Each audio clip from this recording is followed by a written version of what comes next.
My mother-in-law started stealing from our house. During our stay with us and when I told my wife about it, my wife stopped talking to me. I, 34M, grew up in a modest middle-class family in a small town. My parents were hardworking people who always focused on my education and future. My father worked as a mechanic, often taking on extra shifts to make ends meet. My mother was a part-time receptionist at a local clinic and also did some freelance tailoring work from home. They weren't wealthy by any means, but they made sure I never lacked anything essential. From a young age, my parents filled in me the value of hard work and dedication. They taught me that success doesn't come easy and that I'd have to put in effort to achieve my goals. I remember my father always saying, "Son, there's no substitute for hard work. If you want something, you've got to earn it." Despite not having much, my parents always found a way to support my education. They bought me books, paid for extra tuition when I needed it, and even saved up to buy me a second-hand computer when I started high school. Their dedication to my future was untiring, and it motivated me to study hard and make them proud. Their sacrifices paid off. I managed to get good grades throughout school and secured a scholarship to a reputable university. I studied business management and graduated with honors. Soon after, I landed a well-paying job at a multinational corporation. As soon as I could afford it, I bought my parents a modest but comfortable house in a nice neighborhood.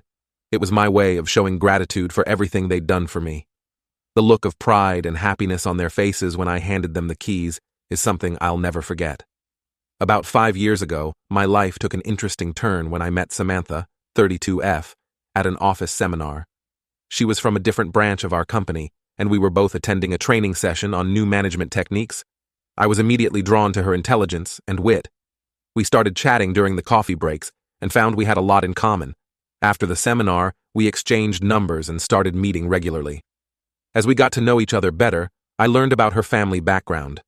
Unlike my family, Samantha's family used to be quite wealthy. Her father had owned a successful real estate business, and they had lived in a large house in an upscale neighborhood. Samantha had attended private schools and had been used to a luxurious lifestyle. However, things had changed significantly for her family in recent years. Due to a series of poor financial decisions and some risky investments, her father's business had collapsed. They lost most of their fortune and were now drowning in debt. They had to sell their big house and move to a small apartment. It was a huge adjustment for the family, especially for Samantha's parents who were used to a certain standard of living. Samantha, being a good student, had managed to secure a decent job in our company. She was hardworking and ambitious, much like me. However, I soon noticed a troubling pattern in her relationship with her parents, especially her mother. Her parents, unable to accept their reduced circumstances, constantly pressured Samantha for money. They used emotional manipulation to get what they wanted. I remember one incident clearly. We had been dating for about 6 months when Samantha received a call from her mother while we were having dinner. Her mother was crying, saying they couldn't pay the rent and would be evicted if Samantha didn't help. Samantha immediately transferred money to them, canceling our plans for a weekend getaway we had been saving for. This wasn't a one-time occurrence. Her parents, especially her mother, would guilt-trip her by saying things like, "If you really loved us, you'd help us out," or "We gave you everything when you were growing up, and this is how you repay us." They seemed to have no regard for Samantha's own financial stability or future. I tried to make Samantha see that her parents were taking advantage of her, but she always defended them. "They're going through a tough time," she'd say, or "They've always been there for me. I can't abandon them now." It was frustrating to watch, but I tried to be supportive. There were countless instances that showed how her parents were exploiting her kindness. Once, when Samantha's car broke down, she asked her parents for help, since she had just given them a large sum of money to pay off some urgent debts. They told her they couldn't afford to help, and that she should be more responsible with her finances. I was furious, but Samantha just seemed resigned. Despite this, she still sent them money the next month when they asked for help with medical bills. When I first met Samantha's parents, about a year into our relationship, I was taken aback by their behavior. Her mother's first question to me after barely a hello was, "Are you rich?" It made me incredibly uncomfortable, but I brushed it off for Samantha's sake. Throughout the dinner, they kept making subtle, and sometimes not so subtle, inquiries about my job, my salary, and my family's background. It felt more like an interview than a casual meet-the-parents dinner. As time went on, I noticed how often they would call Samantha asking for money. They always had an excuse: a broken appliance, an unexpected bill, or a can't-miss investment opportunity that would surely turn their fortunes around. Samantha would always give in, even if it meant dipping into her savings or maxing out her credit cards. 3 years after we started dating, Samantha and I got married. It was a beautiful ceremony, though I couldn't help but notice how Samantha's parents complained about every little detail that wasn't up to their standards. I had hoped that her parents would back off after our wedding, realizing that Samantha now had her own family to think about, but if anything, they became more persistent. Samantha's mother would call almost weekly, always with a new financial crisis that only we could solve. It started to put a strain on our relationship. We'd argue about budgets and spending, with Samantha always defending her decision to help her parents. One particularly frustrating incident happened on our first wedding anniversary. We had planned a nice dinner at an upscale restaurant, something we'd been saving for months. Just as we were leaving, Samantha's mother called, claiming she needed money for an emergency dental procedure. Samantha, without hesitation, transferred the money, canceling our dinner plans because we couldn't afford both. I was upset, but tried to be understanding. However, a week later, we found out through Samantha's cousin that their mother had used the money for a spa day with her friends. When confronted, her mother brushed it off, saying she needed some stress relief. Another time, Samantha's parents asked for a loan to start a small business. They promised to pay us back with interest within 6 months. Against my better judgment, we gave them a substantial amount, nearly depleting our savings. 6 months came and went, and there was no business and no repayment. When Samantha gently asked about it, they acted offended and said she was being greedy and unsupportive. The situation was taking a toll on our marriage. We couldn't plan for our future or save for big purchases because there was always some crisis with her parents that needed funding. Vacations were postponed, home improvements were put on hold, and our dream of starting a family seemed to be slipping away. I tried to be patient and supportive, but it was becoming increasingly difficult. I suggested that Samantha seek therapy to help her set boundaries with her parents, but she refused, saying I was overreacting. I proposed setting a monthly limit on how much we could give her parents, but she said that was too transactional for a family relationship. The situation came to a head last week. Samantha was upset because her parents had asked for money again, this time for a cousin's wedding gift. They promised to pay back previous loans, swearing things would be different this time. Despite my objections, Samantha gave them the money but was complaining to me about how they never keep their promises. I'd had enough at this point. Years of frustration and resentment came pouring out. I told Samantha, "Look, I understand they're your parents, but this has to stop. They're taking advantage of you, and it's affecting our financial stability and our relationship. You have 2 choices. Either you stop giving them money and set clear boundaries, or you keep doing what you're doing but stop complaining to me about it. I can't keep watching you get hurt and stressed over this." I went on to explain how their constant demands were affecting our lives. We couldn't save for our future. We were postponing our plans to start a family, and we were constantly stressed about money despite both having good jobs. I pointed out how her parents never seemed to appreciate her sacrifices or make any effort to improve their own situation. Samantha got very upset. She accused me of being cold and not understanding her relationship with her parents. She said I was trying to come between her and her family and that I was being selfish. She brought up how I had bought a house for my parents, conveniently ignoring the fact that it was a one-time gift, not a constant drain on our resources.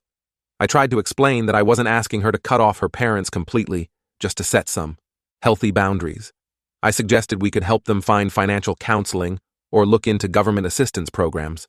But Samantha wasn't having any of it. She stormed off, saying I could never understand because I didn't come from a respectable family like hers.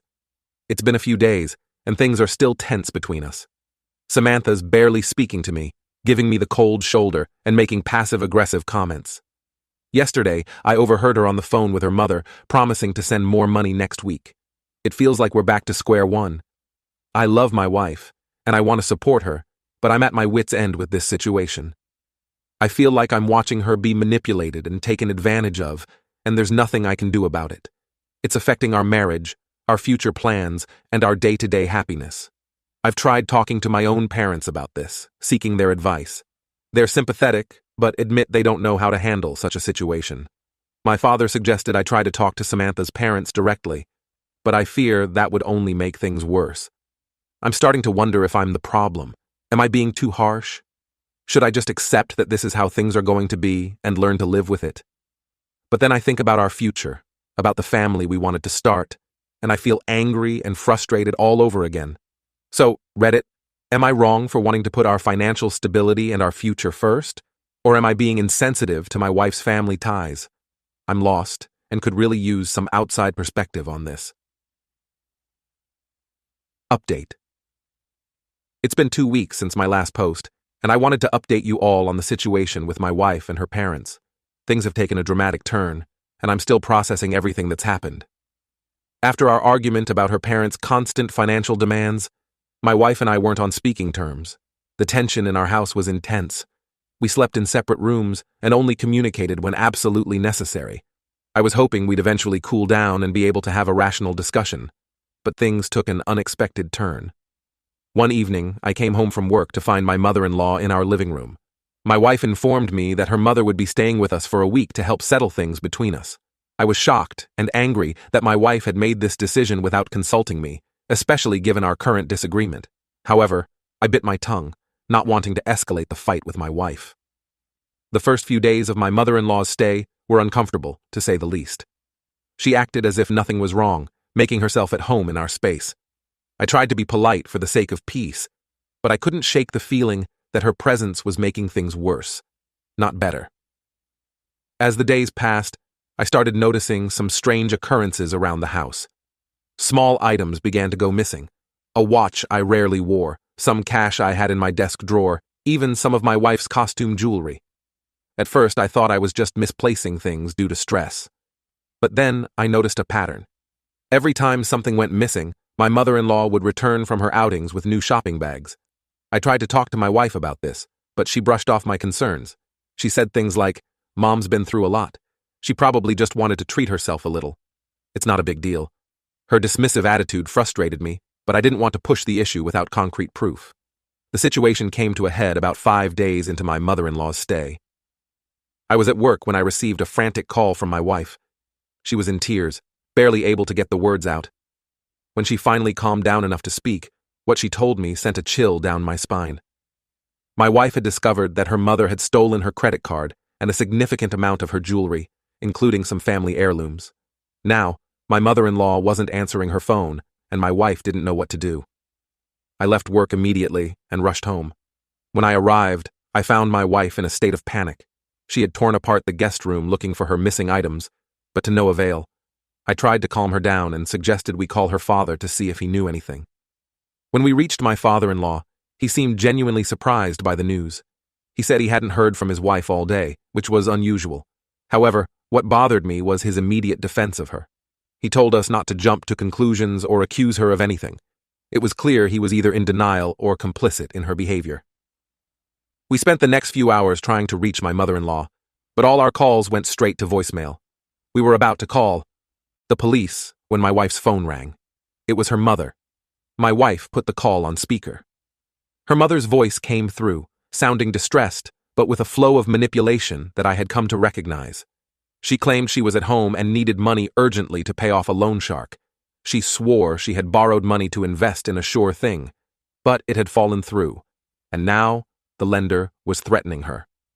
My wife was angry. She demanded to know about the credit card and the missing jewelry. Her mother feigned ignorance at first, then quickly changed tactics, saying she had only borrowed them and intended to return everything once this crisis was over. She begged my wife to help her one last time. I had heard enough. Years of frustration, hatred, and anger boiled over. I took the phone from my wife and told her mother in no uncertain terms that if she didn't return everything she had stolen within 24 hours, we would be going to the police. I then hung up, my hands shaking with anger. My wife stood there, shell-shocked. The reality of her mother's actions seemed to finally sink in. She broke down, sobbing uncontrollably. Despite my anger, my heart broke for her. I held her as she cried, feeling sad. When she had calmed down, we sat down to talk. It was the first real conversation we'd had in weeks. I told her that I couldn't continue living like this. The constant stress, the financial drain, and now direct theft. It was too much. I laid out an ultimatum. Either we cut ties with her parents and seek therapy to work on our issues, or I would file for divorce. I hated having to resort to such drastic measures, but I felt I had no choice. Our marriage had been suffering for years because of her parents' influence, and this latest incident was the last straw. I loved my wife, but I couldn't stand by and watch her be manipulated and abused any longer. To my relief, my wife didn't argue. The theft seemed to have finally opened her eyes to the toxic nature of her relationship with her parents. She agreed that we needed to set firm boundaries and seek help to work through our issues. The next day, my mother-in-law showed up at our door with a bag containing my wife's jewelry and credit card. She tried to explain herself, spinning a tale of desperation and good intentions, but my wife wasn't having it. For the first time, I saw my wife stand up to her mother.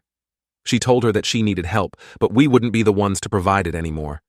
She said they needed time apart to reevaluate their relationship, and until her mother sought professional help for her issues, they wouldn't be in contact. It was a difficult conversation, filled with tears and recriminations from my mother-in-law. But my wife stood firm. When her mother left, I felt a weight lift off both our shoulders. In the days that followed, we took several steps to protect ourselves. We changed our locks, canceled and replaced all our credit cards, and set up fraud alerts on our accounts. We also reached out to a therapist who specializes in family issues and codependency. It's been a week since then, and things are still raw. My wife has moments of doubt and guilt, but she's committed to working on herself and our marriage. We've had long, honest conversations about our future and what we want from our relationship. For the first time in years, I feel hopeful about our future together. We've also started to reconnect with friends we had drifted away from due to the constant family drama. It's been refreshing to spend time with people who respect our boundaries and don't have ulterior motives. My wife's father has called a few times, alternating between guilt-tripping and pleading for us to reconsider. We've stayed firm in our decision, reiterating that until her mother seeks help, we won't be in contact. It's been hard for my wife, but she understands it's necessary for our well-being. Looking back, I realize I should have pushed harder for boundaries earlier in our relationship. I was so afraid of coming between my wife and her family that I allowed the situation to spiral out of control. It's a mistake I won't make again. I'm grateful for the advice and support I received from my previous post. It gave me the courage to stand my ground and fight for our marriage. We have a long road ahead of us, but for the first time in a long time, I feel like we're on the same page. To those who might be in a similar situation, don't wait until things reach a breaking point. Set boundaries early, communicate openly, and don't be afraid to seek help. Your peace of mind and the health of your relationship are worth it. Thank you all for listening, and I'll update again if there are any significant developments.